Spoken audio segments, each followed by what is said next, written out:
If you've got the will, you can develop the skill. It's part of me becoming someone better.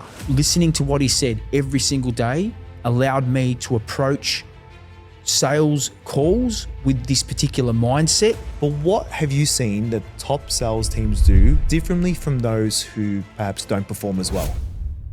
In this episode, we're going to learn about the science of sales training and what top teams do differently. Louis, you've been in this game for a long time, even though you dye your hair and don't show your greys.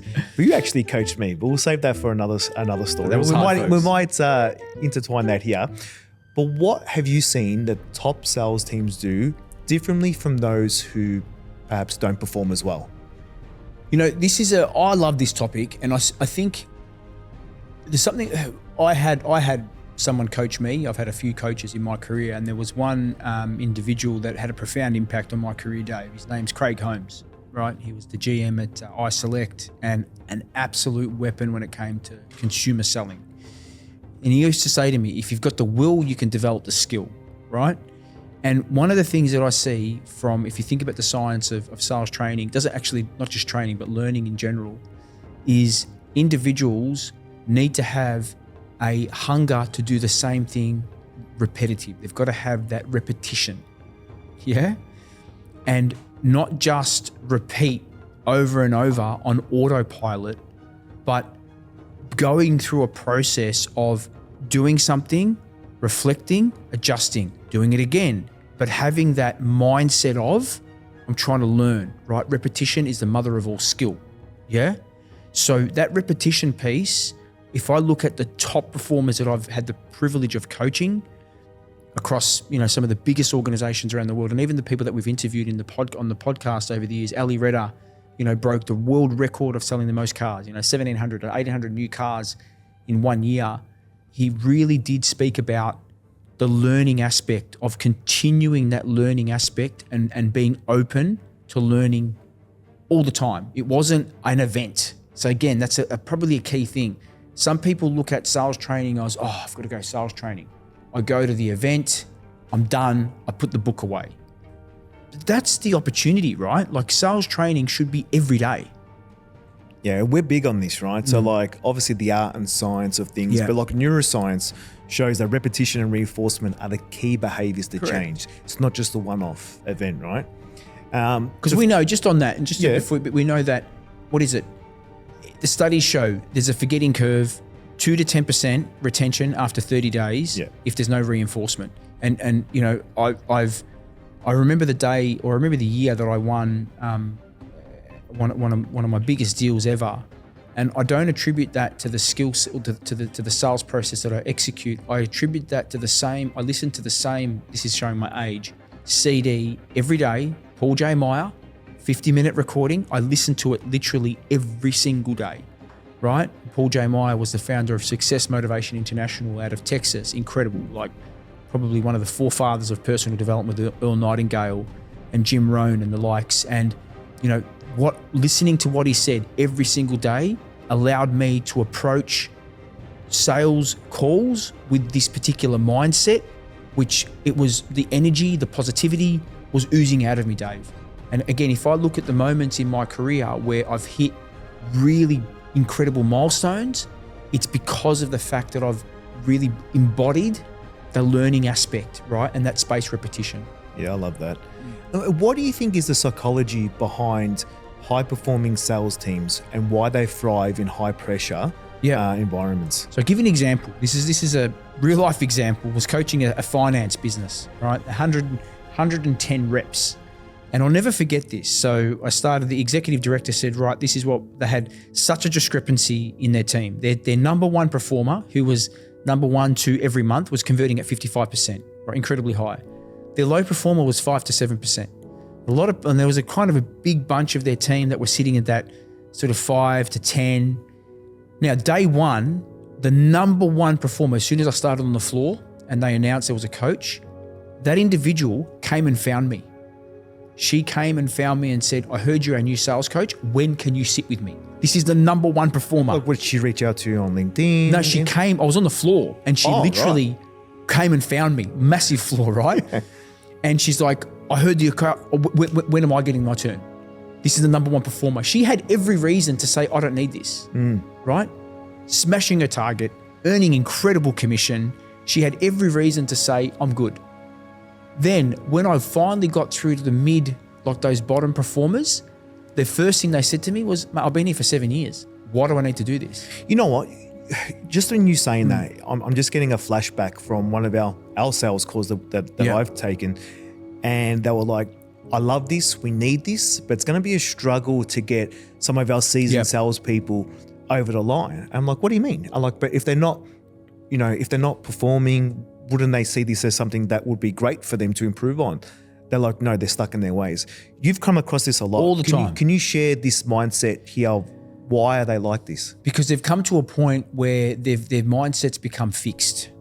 And again, if I look at a team from Canada that I was coaching a couple of years back, Daniele, his name was, incredible operator selling IBM applications, multi-million dollar purchasing, like deals were massive. He was their number one performer. He would literally every single week, because we had an 8-week session as a group, every single week, post every session, he would follow me up. Can we jump on a call? I want to look at that cadence. How do I execute? How do I do this? How do I do that? And this is a gentleman that was in his late 50s. Okay. But he was the number one, right? And he wrote the biggest deals. But again, he had such a hunger for growth, right? So that's not about skill, Dave. That's about a mindset. And if you look at some of the others, going back to your question, they've become fixed. They've got to a point where they are not open to learning. And like anything, if they're not open to learning, there's no point trying to force them to change. We know this because they're going to be resistant to change. So there's actually no point. If you're an organization, and I've told this to many organizations, if you've got a portion of your staff and a portion of your team that are not open to learning, there's no point investing in them because they're not going to get a return on that investment, right? So they're not open to change, yeah? Yeah, I love that. It's like in the old always be closing statement. Exactly. It's like ours is more always be learning. Yeah. For those salespeople, those environments, those revenue teams that are open and willing to learn are the ones that the win. The ones that don't see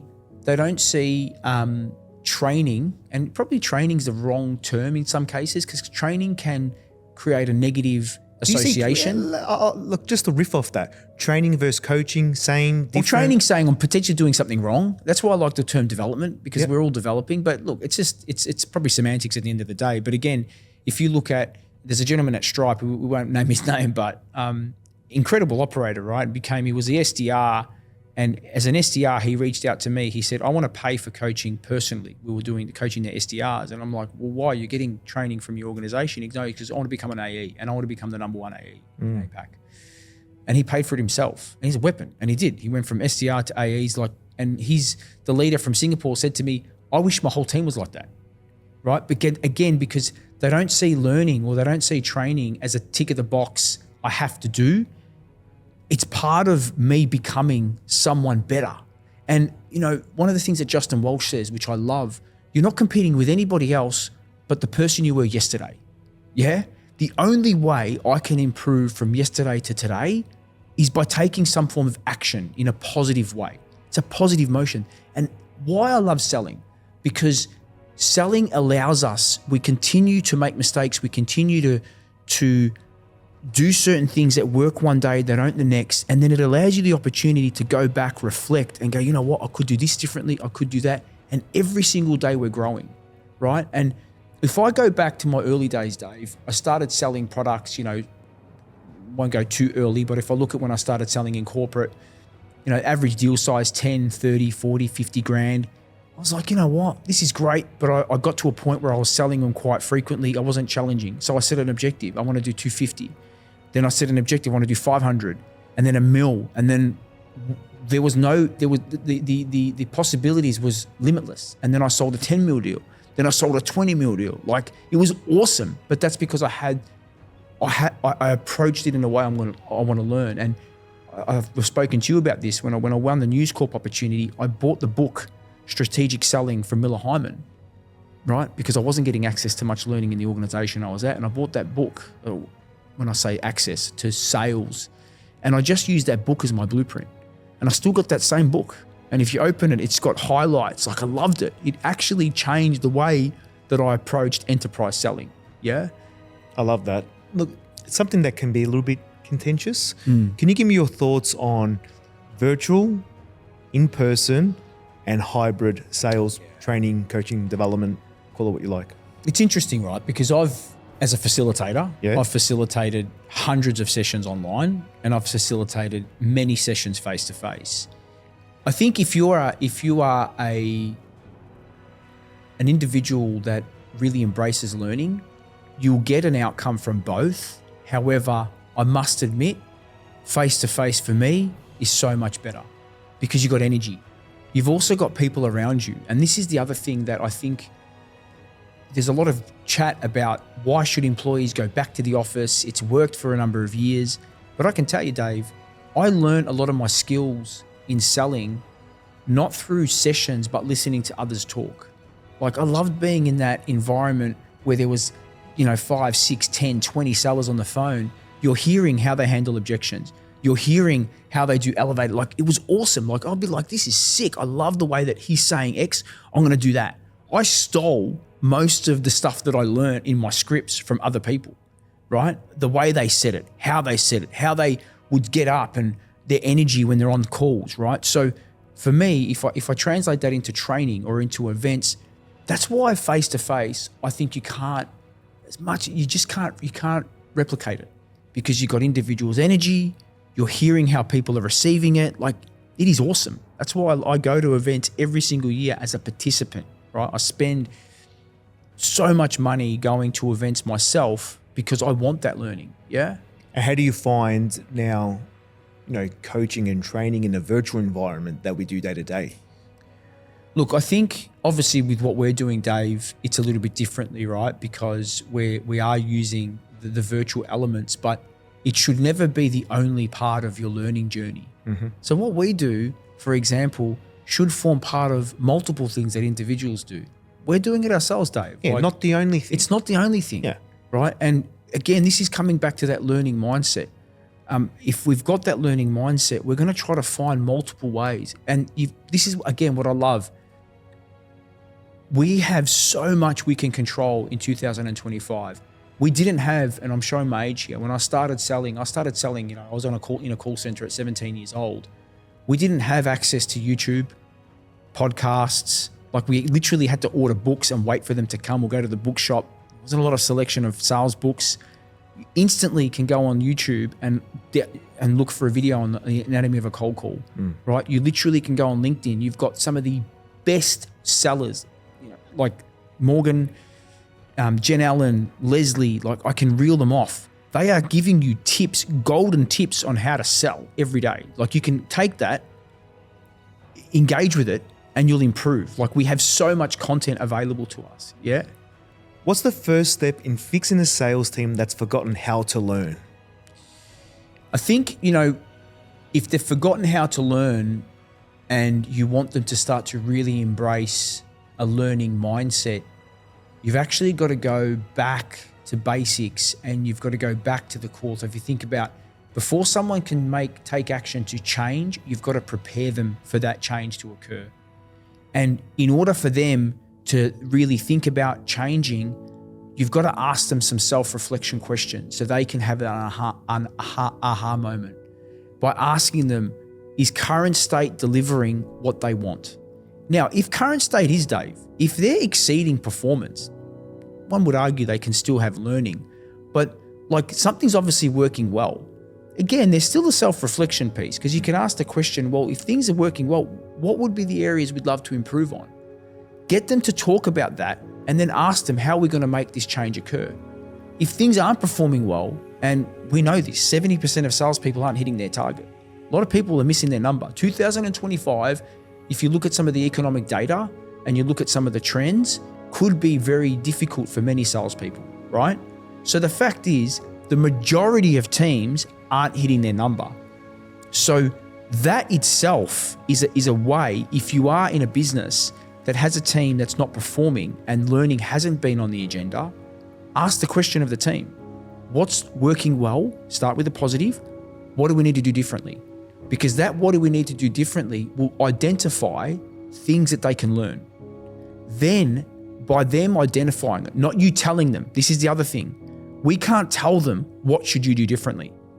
We should be asking them, right? If we say, hey, you're not good with your prospecting, you're not good by asking questions, they're going to get defensive. Yeah. It's going to create negative tension. Flip it, right? Ask some questions. Once you define that, then say, right, what's the action plan for us to work on this? A learning journey. And then you start to embrace the learning process, and they're open to change. That's a great lesson there, Louis. And for those listening and watching, if you want to get daily lesson on sales and how to scale to 10 million, follow us and sign up at growforum.io/newsletter.